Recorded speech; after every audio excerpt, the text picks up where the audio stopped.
sin más dilación, pasamos a la quinta mesa y le voy a dar la palabra a Alejandro Salcedo Jaramillo, de la Universidad de la Gran Colombia, que nos hablará sobre los efectos jurídicos de la Declaratoria de la Naturaleza como sujeto de derechos en Colombia, un análisis jurisprudencial a la luz de la ecología jurídica.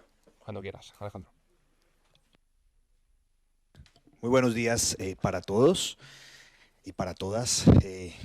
No puedo empezar de otra forma sino dando un agradecimiento a esta casa de estudios, a la Universidad de Valencia, a la Facultad de Derecho, al profesor Rubén Martínez Dalmao, a la profesora Aurora Pedro, al profesor Marc, porque me siento en casa.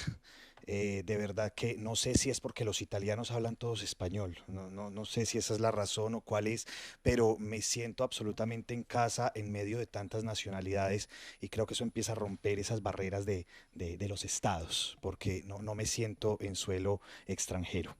Tengo que empezar señalando que esta ponencia pretende contextualizar un poco el caso colombiano, verlo no como el árbol, sino verlo como un bosque. En esto, la profesora que me antecede, digamos, abonó un fuerte terreno hablando acerca del tema de los ríos. Yo tengo una presentación hablando sobre el tema de los ríos. Mm, Sin embargo, quiero, digamos, ampliar un poco más el debate en relación con las consecuencias jurídicas que ha tenido la declaratoria de los seres vivos no humanos o de la naturaleza como sujeto de derechos en Colombia. Mm, en relación con mi ponencia, vamos a tener unos antecedentes, un poco para contextualizar, sobre todo para aquellos que no son colombianos, contextualizar un poco la dinámica que se ha dado en Colombia respecto de esta declaratoria. Un segundo punto donde pretenderé realizar unos análisis respecto de cuáles son los argumentos que se han utilizado para estas declaratorias. Un tercero en relación con las consecuencias jurídicas que esto ha devenido y unas pequeñas conclusiones. Bueno, no podemos empezar por otro lado que hablando de nuestra constitución ecológica. Es una constitución proteccionista con el ambiente, referente a nivel mundial y que tiene, digamos, unas dimensiones muy importantes que recabar, que son tres. La primera dimensión hace relación con que nuestra constitución, alrededor de 40 artículos de forma muy específica, establece obligaciones concretas en relación con la protección del ambiente. Un ejemplo es la función ecológica de la propiedad privada, por ejemplo, en Colombia. Es decir, en la constitución colombiana no se limita a una función social, sino que además de forma expresa nuestra constitución dice que la propiedad privada tiene una función ecológica, es decir, que el ejercicio de la propiedad no puede deteriorar el ambiente, por el contrario debe propender a su protección. Otra dimensión es relacionada con el derecho a gozar de un ambiente sano. Ojo con este término. La Constitución española en su artículo 45 dice disfrutar.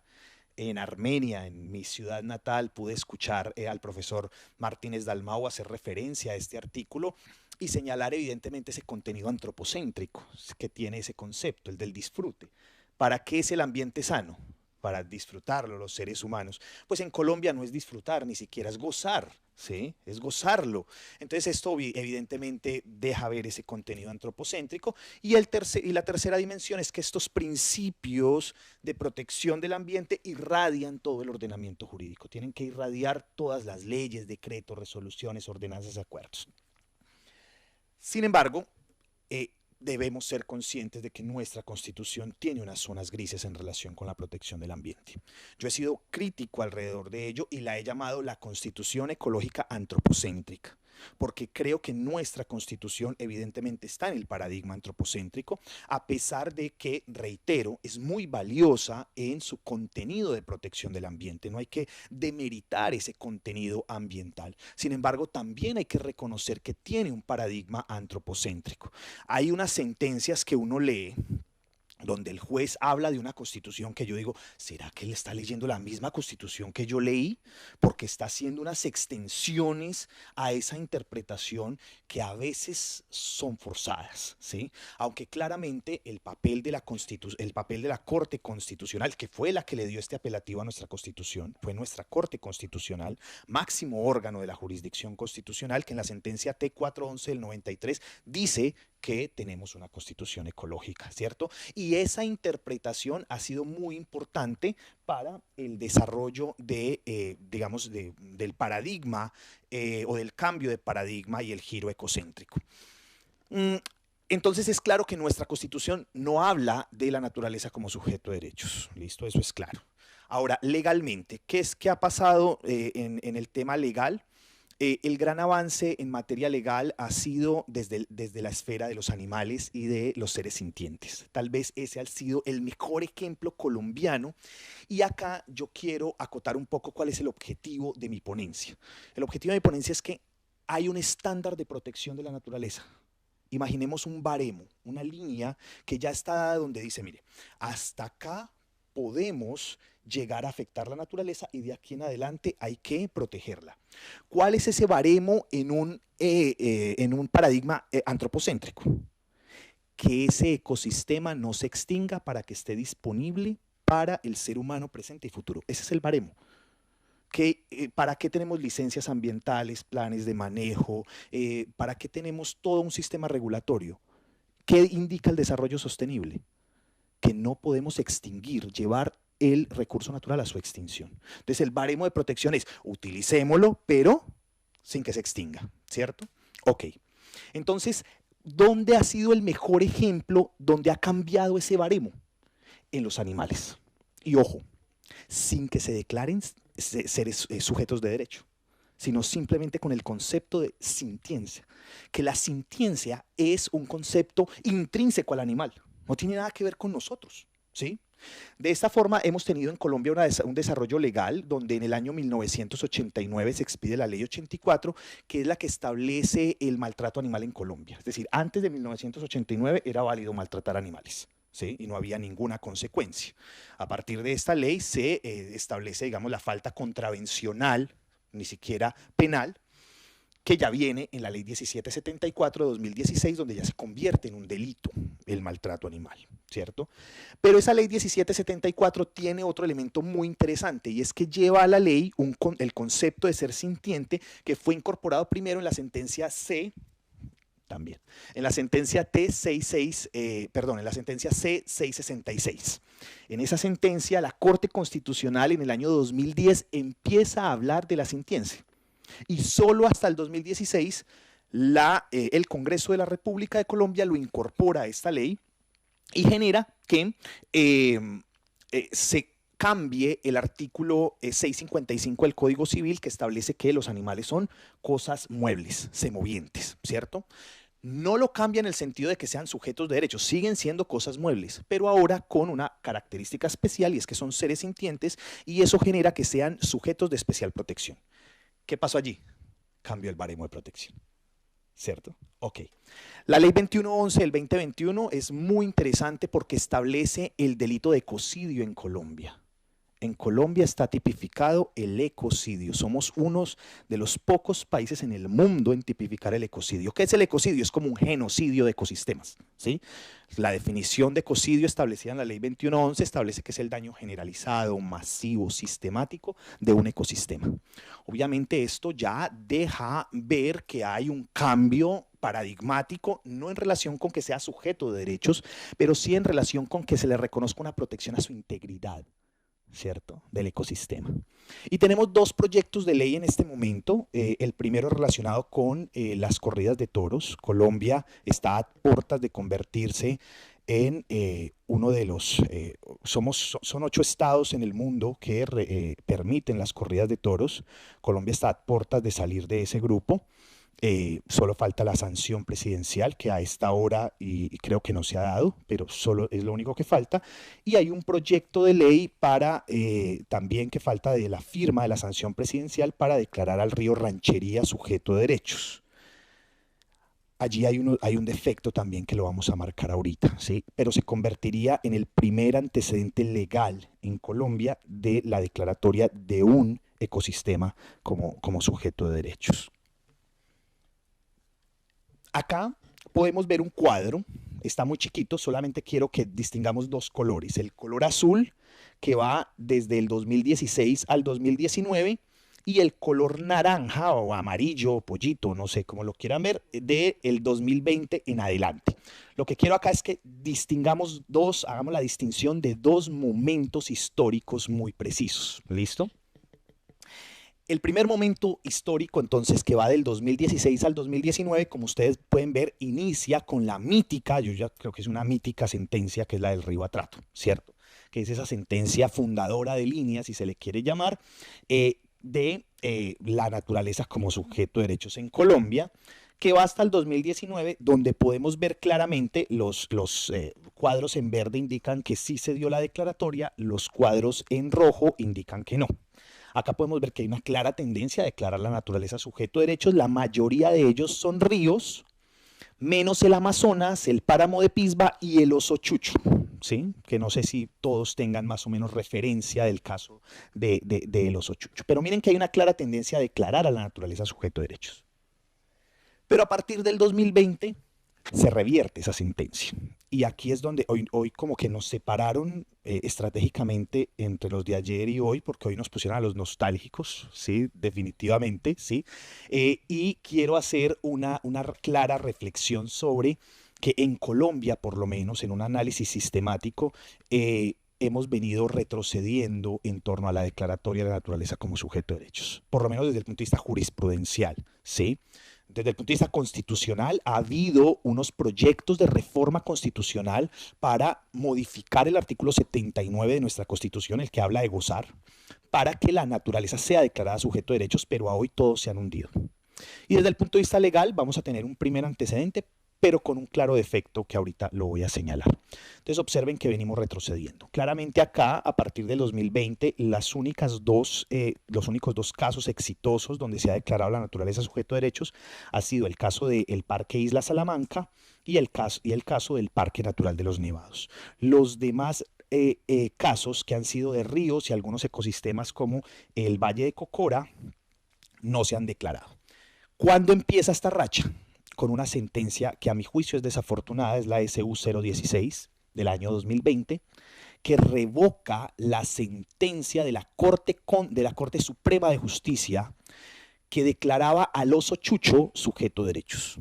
El oso chucho era un oso de anteojos que fue declarado sujeto de derechos con base en un antecedente muy interesante que fue el de Sandra. No sé si conocen el antecedente de Sandra, una orangutana argentina, ¿cierto? Que fue declarada sujeto de derechos y con base en ese antecedente también se declara a Chucho sujeto de derechos. Sin embargo, la Corte Constitucional en esta sentencia dice que hay un defecto procedimental absoluto en la sentencia, que el oso no es una persona y al ser una persona no puede ser sujeto del recurso de habeas corpus y por tanto, este es un habeas corpus y por tanto revoca la sentencia, desaparece. Es una sentencia de unificación. ¿Qué produce eso? Esto produce. De ahí en adelante, la mayoría de los antecedentes o de los casos se empieza a fallar de forma negativa. ¿Sí? ¿Cuáles son los argumentos que se manejan en torno a estas sentencias? ¿Qué es lo que ha sucedido? La misma sentencia T622 estableció que es posible en el marco de nuestra constitución, en marco de nuestra constitución ecológica, trabajar los tres enfoques de protección. Es decir, la Corte Constitucional señaló que es posible que un juez aplique los tres enfoques de protección de forma aislada o al tiempo. Es decir, que puede proteger el ambiente con un enfoque antropocéntrico, ¿recuerdan el baremo? Hasta que no se extinga. O con un enfoque biocéntrico, bueno, pues que lo protejamos un poco más para las generaciones futuras. O con un enfoque ecocéntrico, vamos a declararlo sujeto de derechos, ¿cierto? Es decir, los tres enfoques son válidos. ¿Esto qué ha generado? Pues ha generado claramente que haya una serie de contradicciones en los casos que se han desarrollado en Colombia. Pues, ¿por qué el río Atrato es sujeto de derechos, el río Cauca es sujeto de derechos, el río Tuna es sujeto de derechos y el río Quindío no es sujeto de derechos?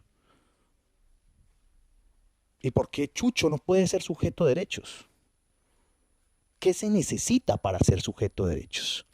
Y aquí hemos empezado a ver que de las consecuencias jurídicas que se tiene en Colombia, claramente hay un, y lo dijo nuestra profesora antecedente, claramente hay un llamado simbólico a que debemos a cambiar la relación del ser humano con la naturaleza. Creo que ese es el logro más importante que han tenido estos aportes jurisprudenciales. De hecho, con la exposición de Pedro, que nos hacía ahora, Pedro, no, ok, perfecto. Eh, Pedro decía, Pedro decía que sería interesante que el Supremo Constitucional, ¿cierto? Que el Tribunal Constitucional Español, vía sentencia, pudiera armonizar el que la Constitución admitiera, ¿cierto? Que los seres vivos no humanos o la naturaleza fuera sujeto a derechos. Eso fue lo que sucedió en Colombia. Eso fue lo que sucedió en Colombia. Pero observen lo que viene pasando, ¿sí? Hay una serie de sentencias que no tienen una coherencia argumentativa, teórica, que permita establecer unos parámetros concretos de cuándo la naturaleza es sujeto de derechos. Entonces, por eso, además que tenemos un control difuso de constitucionalidad, ¿no? O sea, tenemos un control concreto y un control difuso. Todos los jueces en Colombia son jueces constitucionales. Hasta el juez promiscuo municipal del pueblo de 2000 habitantes, ¿cierto? Por ahí son jueces constitucionales. Entonces, ese juez puede, en el marco de una acción de tutela, declarar que el río o la quebrada que pasa al lado del pueblo es sujeto de derechos, ¿sí? Pero entonces, ante esa dispersión, al, al permitirse que haya enfoques diferenciados o que se permitan todos los enfoques de protección dentro del análisis constitucional, pues genera que a un juez le dé por declararlo y a otro le dé que no. ¿Por qué? Pues porque yo acojo un enfoque y el otro acoge otro, ¿cierto? Entonces no hay una coherencia teórica. Ahora, hay un tema muy interesante en el tema de las sentencias en Colombia, y es que los jueces creyeron que para declarar a la naturaleza sujeto de derechos había que ser igual al río Atrato. Entonces, el río Atrato tiene minería. Entonces, si en este caso no hay minería, pues no cumple. En el río Atrato hay grupos armados ilegales. Entonces, si en este caso hay minería, pero no hay grupos armados ilegales, no vale, ¿cierto? En el río Atrato hay abandono estatal. Entonces, si hay minería, grupos armados, pero no hay abandono estatal, no vale, ¿cierto?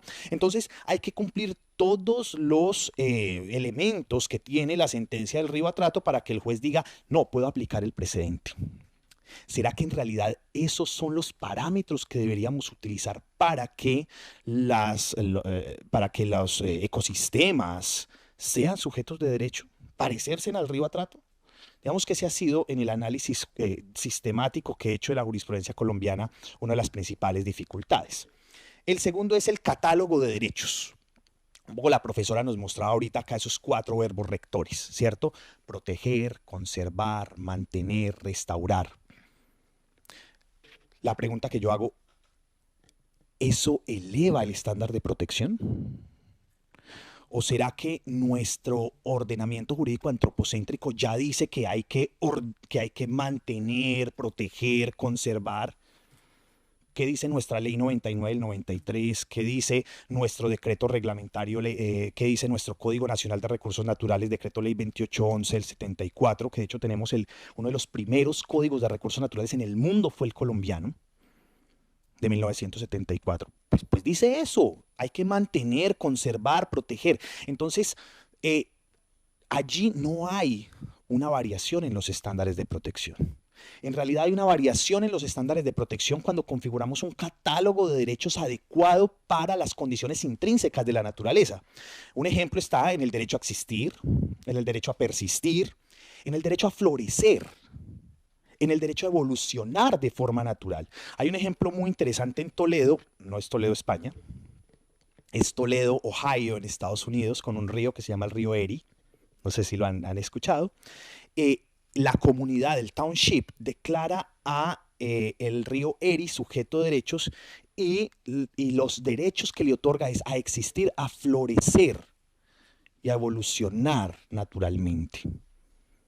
Allí sí hay un baremo, allí sí cambia el baremo de protección, cambia el estándar, porque entonces ya el comportamiento del ser humano no se confronta a que debemos cuidar ese ecosistema al punto de que no se extinga, sino que debemos averiguar cuáles son sus intereses, cuáles son sus ciclos de vida, para respetar sus ciclos de vida.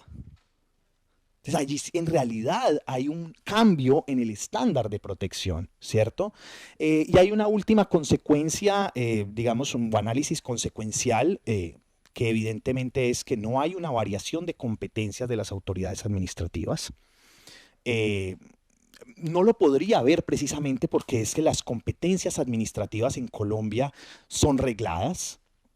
Entonces resulta que las autoridades administrativas y las autoridades ambientales en particular, pues siguen trabajando en un esquema antropocéntrico. Entonces, ¿cómo van a proteger a un sujeto de derechos cuando no hay la base normativa para ello? ¿Cierto? Entonces se generan esas graves dificultades. Quiero... vale, voy a ir cerrando con unas conclusiones en relación con cuáles son las preguntas que quedan sobre la mesa. Yo creo, evidentemente, que hemos recorrido un camino supremamente importante. Lo decía ayer el profesor José Luis. José Ángel, lo decía ayer el profesor José Ángel, en relación con, y lo decía y lo reafirmaba ahora, o sea, evidentemente cada vez somos más los que estamos en esta tendencia de comprender más allá de la discusión de si, de si la salida es ser sujeto, de si la salida son las obligaciones, son los deberes. Muchos dicen, eso de que sea sujeto no es la salida es que se generen deberes, obligaciones. Más allá de esa discusión metodológica, estamos convencidos de que hay que cambiar la forma en la que nos relacionamos con el ambiente. Eso debe ser claro. Y en ese contexto habría que establecer, bueno, ¿cuáles son los parámetros para declarar a la naturaleza sujeto de derechos, teóricamente?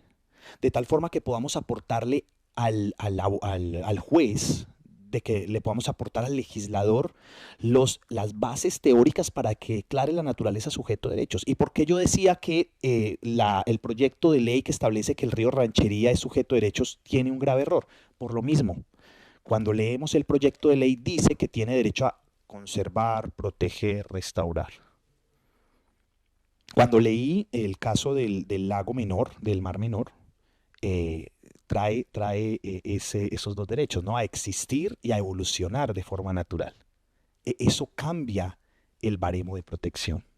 Porque entonces ya hay que ver cuáles son y allí hay que ir a algo muy importante, y es la mejor evidencia científica disponible. Esto debe ir de la mano de la evidencia científica, de la mejor evidencia científica disponible, de las comunidades indígenas, que indican, mire, los ciclos de vida de estos ecosistemas son estos. La capacidad de resiliencia de los ecosistemas es esta, y me va a permitir traer a colación una sentencia, una parte cortico de una sentencia muy interesante que incluso es del 2015, es anterior a la del río Atrato, ¿sí? Y esta sentencia dice: uno de los mayores desafíos al aproximarse al concepto de daño, ayer hablábamos de daño, radica en encontrar el umbral admisible de contaminación que se puede convalidar legalmente. Ello ha permitido que a la Corte sostener que los niveles permisibles de contaminación deben establecerse de antemano y científicamente de acuerdo con los niveles de resiliencia de los ecosistemas y siguiendo los principios de prevención y precaución. Es decir, que debemos entender cuáles son los niveles de resiliencia de los ecosistemas. Debemos comprender científicamente cuáles son sus ciclos de vida. Y solo de esa forma vamos a cambiar ese baremo de protección. ¿Cuál es mi propuesta entonces ya para finalizar? Y espero poder de pronto compartirla acá en Valencia en una estancia doctoral, si eso fuera posible. Es que la naturaleza es un constructo social. La naturaleza debe ser entendida como una construcción social. Y si la vamos a entender como sujeto, ese sujeto debe interactuar socialmente. Y la naturaleza tiene capacidad de comunicación. Ya salió una investigación en una revista científica que dice que los elefantes se ponen nombres propios. ¿Sí? A veces entendemos más los animales que a las personas. Hay muchas personas que tienen su pareja y dice, se puso brava y no sé por qué, o se puso bravo y no sé por qué, no entiendo, ¿cierto? Pero llega el perro, llega el gato y usted sabe, tiene hambre, tiene calor, tiene frío. O sea, lo entiende perfectamente, ¿sí? El profesor José Luis, ¿sí? Decía ayer, yo fui y le pregunté al Mar Menor y no me contestó. Yo creo que el Mar Menor sí tiene la capacidad de contestarle. Lo que pasa es que no tenemos la capacidad de entenderlo. ¿Sí? Entonces creo que a través de la comunicación y el lenguaje podemos tener la capacidad de permitir que la naturaleza interactúe en los procesos jurídicos. Y voy a poner un ejemplo muy concreto. El río Cauca fue declarado víctima por la Jurisdicción Especial para la Paz en Colombia. ¿Cómo el río Cauca puede comparecer de forma activa en ese proceso y pronunciarse como víctima? Que lo pueda hacer, que pueda interactuar a través de la comunicación y el lenguaje. En la laguna de la Cocha se va a realizar un proyecto y hay un licenciamiento ambiental, un proceso de licenciamiento ambiental. ¿Cómo la laguna de la Cocha puede interactuar activamente en ese proceso de licenciamiento ambiental? ¿Cómo puede pronunciarse, ir y aparecer como en las sentencias, como cuando aparece el pronunciamiento de la parte demandante, el pronunciamiento de la parte demandada, ¿cierto? El pronunciamiento de la laguna de la Cocha. ¿Cuál fue su pronunciamiento en relación con esos derechos a existir, florecer y evolucionar naturalmente? Muchas gracias. Muchas gracias, Alejandro. Seguro que después tendremos un momento más por si hay alguna duda, algún comentario al respecto.